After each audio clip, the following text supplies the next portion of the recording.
আমরা আল্লাহকে দেখে ভয় খাই। আমরা আল্লাহকে দেখে ভয় খাই। কিছু মানুষ ভয় খায় আর বেশিরভাগই মানুষ ভয় খায় না। বেশিরভাগ মানুষ আল্লাহর কইতে মানুষকে শেয়ারকে মা বাপকে দেখে বেশি ভয় পায়। কেমন করে আমি বলছি চলো। আল্লাহ তাআলা কোরআনে বহুতবার কতবার যে বলেছে নামাজ পড়ো, ভালো কাজ করো, আরো ভালো ভালো জিনিস করো, কিন্তু আমরা কিছু করি না। আল্লাহকে দেখে ভয়ই খাই না। আল্লাহ এতবার বলেছে নামাজ, রোজা, ভালো কাজ করতে, আমরা কিন্তু করি না। আর মা বাপ কিছু করলে ওতে শুনে রে, স্যার কিছু করলে ওতে শুনে রে। একটা স্যার যেটি স্কুলে পড়া দেয় ওটা আমরা মারের ভয়ে পড়া করি কষ্ট করে, কিন্তু আল্লাহ তাআলা আমরাকে এতবার করেছে, আল্লাহ কি হারাকে মারবে না? উপরে যে মারবে। আল্লাহ তাআলা আমরা সাপ, একটা সাপকে দেখে ভয় খাই। এখন যদি এখানে সাপ থাকে একটা সাপকে দেখে ভয় খাই। আর যদি আগুন থাকে আগুন, তো আগুনকে দেখেও হারা ভয় খাই। কিন্তু একটা সাপকে দেখে আমরা ভয় খাই, কিন্তু কবরে কত হাজার হাজার সাপ থাকবে ওগুলোর কথা আমরা একবারও ভাবিনি। ওখানে ফের জাহান্নামের আগুন ৭৪ গুণ বেশি থাকবে, ওটা আমরা একবারও ভাবিনি। আল্লাহ তাআলা বলেছেন আমরা এই দুনিয়াতে কতদিন বাঁচবো? আমরা ৫০ থেকে ৭০ বছর বাঁচবো, কিন্তু আল্লাহ আমাদের এই যে আল্লাহ আমাদের এখানে কেন পাঠাইছে? তার ইবাদতের জন্য পাঠাইছে, ভালো কাজের জন্য পাঠাইছে, ভালো কিছু করার জন্য পাঠাইছে। আমরা সারা জীবন দুনিয়াতে থাকবো না, আমরা ৫০ থেকে ৭০ বছর দুনিয়াতে থাকবো, তারপরে আমরা চলে যাব আল্লাহর কাছে। ওদিন কিয়ামতের দিন আমরা সবারকে উঠাবে। কিয়ামতের দিন হাসরের ময়দানে আমরাকে প্রশ্ন করবে। আমরাকে ওদিন যদি একটা প্রশ্ন করা হয়, তাহলে আমরা সব চুপ করে থাকা, আর কোনো কিছু নেই। আল্লাহ তাআলা বলবে তোমাকে আমি পাঠাইছি, সব হাত পা নাক মুখ সব চোখ দিয়ে পাঠাইছি, তুমি কি করেছো আমার জন্যে?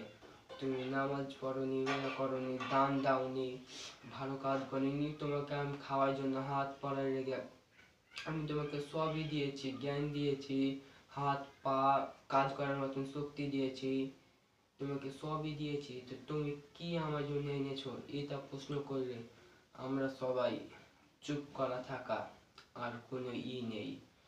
আল্লাহ তাআলা ওদিন আমরা সবাই বলবো আল্লাহ তুমি আরেকবার আমাকে দুনিয়াতে পাঠাও, আমি এবার ভালো কাজ করবো, নামাজ পড়বো, সবই করবো, কিন্তু আর তখন টাইম থাকবে না।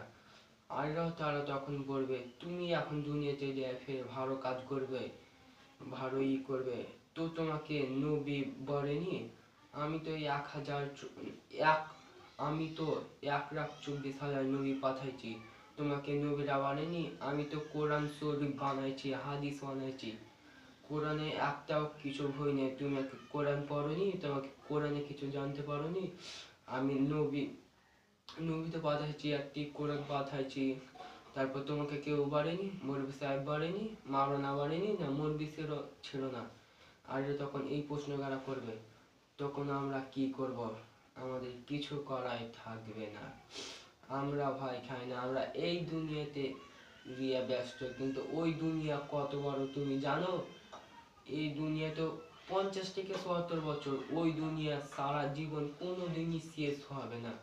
ওই দুনিয়া কত বড় আল্লাহ করেছে, চলো আমি তোমাকে দেখাচ্ছি।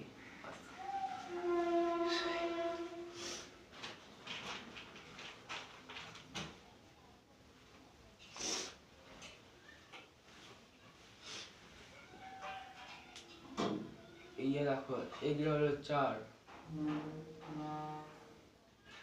দেখো এগুলাই এত ছোট, এগুলো দিয়ে ভাত খাই আমরা। আল্লাহ বলেছেন সারা দুনিয়াতে যেটি, সারা দুনিয়া যেটি এইগুলো চাই ফেলে ভরা দেওয়া হয়, সারা দুনিয়া পুরো পৃথিবী ৭ আসমানের উপরে উচ্চা করে যেটি পুরো ফেলা হয়, এইগুলো চাল পুরো যদি ফেলা হয়, ভরে দেওয়া হয়, সবই দেখো এই চিত্তিচার কর্তি আর সারা দুনিয়াতে ফেলে দিবে, আকাশের মতন উচ্চা করে দিবে, তাহলে কর্তি হবে। আল্লাহ তাআলা বলছেন সারা দুনিয়াতে ফেলে দেব, তারপরে একটা পাখি আসবে 1000 বছর পর পর, একটা পাখি আসবে 1000 বছর পর পর, দিয়া একটা দানা দিয়ে যাবে। দেখো, একটা দানা দিয়ে যাবে, একটা দানা দিয়ে দেবে, সারা দুনিয়াতে থাকবে। 1000 পর পর একটা পাখি আসবে, একটা করে দানা দিয়ে যাবে। এই দুনিয়াটাও একটা করে পাখি দেবে, 1000 পর পর আসবে আসবে আসবে 1000 পর পর, তাও এই দুনিয়া শেষ হয়ে যাবে। কিন্তু ওই কিয়ামতের দিন হাসরের ওই জান্নাতীরা আর কোনোদিনই ওগুলা শেষ হবে না। ভাবতে পারছো, সারা দুনিয়াতে একটি করে থাকবে, 1000 পর পর একটা পাখি আসবে, দেয় একটা মধ্যে দানা দিয়ে যাবে, তাও কিন্তু এই দুনিয়া তাই একদিন শেষ হয়ে যাবে। এক পাখিটা এড়িয়ে যেতে যেতে যেতে একদিন শেষ হয়ে যাবে, কিন্তু ওই জান্নাতে কোনোদিন শেষ হবে না। তোমরা কে এত করে বুঝাচ্ছি তাও কেন বুঝতে পারো না ভাই? এই দুনিয়াটা কিছুদিন আমরা কে পাঠাইছে তার ইবাদতের জন্য, কিন্তু আমরা কিছুর করি না। আল্লাহ তো পাঠাইছে 1,24,000 নবী, কোরআনেও 25টা নবীর নাম আছে। নবীরা ভালো। আল্লাহ তাআলা এখন বসে আছে আমরাকে মাফ করার লেগে। আল্লাহর বান্দা আমরা, আল্লাহ বলেছে তুমি গুনাহ করেছো, তুমি মাপ চাও, আমি তো আছি তোমার কাছে মাফ করার জন্য। আল্লাহ কত ভালো দেখেন, আমরা গুনাহ করেছি, আল্লাহ মাফ করার লেগে বসে আছে। আমার বান্দা মাপ চাইবে, আমি মাফ করে দিব, কিন্তু আমরা মাপ চাই না, চাই কিন্তু ফের খারাপ কাজ করে দিই। ঠিক আছে, আসসালামু আলাইকুম।